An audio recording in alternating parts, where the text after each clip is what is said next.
Keeping on to the Russia-Ukraine war, the UN Human Rights Office on Friday reiterated its call for Russia to halt attacks on Ukraine's energy infrastructure, adding that those responsible must be held to account. The UN rights spokesperson urged that the international community should prioritize support to Ukraine to restore its energy systems. Take a look at this report. The UN High Commissioner for Human Rights urged Russia to immediately cease fire all attacks on Ukraine's energy infrastructure.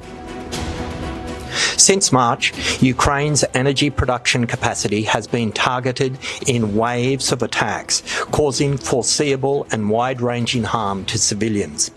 As ever, the most vulnerable, older people, low-income households, people with disabilities and those who are internally displaced have been particularly put at risk. This comes after Russia conducted another large-scale attack on Ukraine's power grid this week. Russia fired nearly 200 missiles and drones, leaving more than 1 million households without power. UN Human Rights stressed that the systematic attacks must be investigated and anyone found responsible for serious violations should be held to account. The High Commissioner reiterates that multiple aspects of the military campaign to damage or destroy Ukraine's civilian energy infrastructure, including objects essential for civilian survival, such as heating facilities during the winter months, raise serious concerns regarding the Russian forces' respect of the cardinal principles of international humanitarian law of distinction, precaution and proportionality in the conduct of hostilities.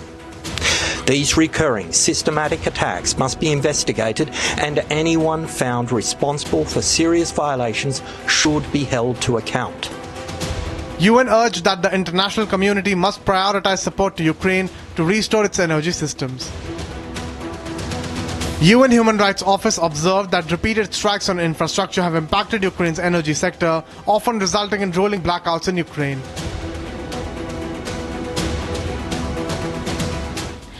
Thousands of protesters have returned to the streets of Tbilisi to protest the government's decision to suspend accession talks with the European Union.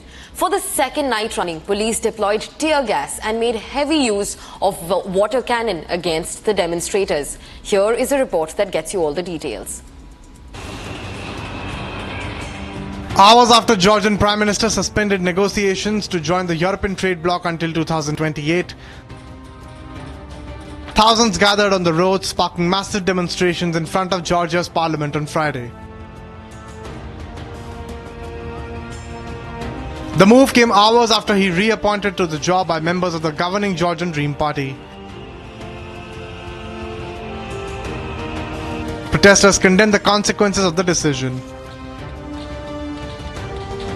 Unfortunately, in response to this EU resolution, Georgian Dream got together and decided to announce that the accession talks will be stopped with the EU, and moreover that they will not receive any funding from EU, which means that they will block 100 million devoted to Georgian civil society and media. They're going to suffocate whatever pockets of freedom are left in this country. The protesters further slammed the decision for derailing the country from the western path. Us ყოველდღიურად ერთადერთი გზა და შეიძლება ქონდეს ერთადერთი გზა, ეს არის ჩვენი დასავლური დემოკრატიული სამყაროსკენ სწრაფვა, რაზედაც დღეს ივანიშვილმა გამოაცხადა ერთპიროვნულად უარი და რა თქმა უნდა ამასთან შეგუება არის შეუძლებელი.